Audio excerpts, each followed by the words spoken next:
Hello বন্ধুরা, আজকে আমি আপনাদেরকে পেঁয়াজের পকোড়া করে দেখাবো। এই দেখেন, আপনারা ফেসবুকে মেশিনে কাটা দেখেছেন, আর আমি এটা হেঁসো দিয়ে কেটে নিয়েছি। এভাবে আমি 4টে পেঁয়াজ কেটে নিয়েছি। দেখেন, তা আমি এবার ভাজবো, তো ভেজে দেখাচ্ছি আপনাদের। দেখুন, এভাবেই করে নিয়েছি আমি। এবার একটু উল্টিয়ে দিব।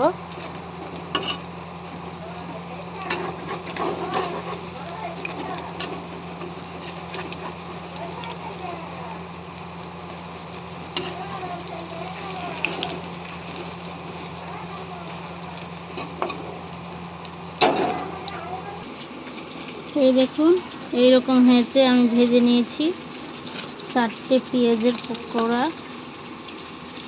ভেঙে দেখাচ্ছি আপনাদের। এই দেখুন, এইভাবে এরকম হয়েছে।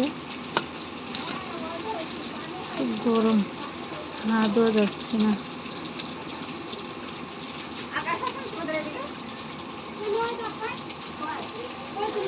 জারিনা স্পেশাল ফুডে আপনাদের সবাইকে ধন্যবাদ।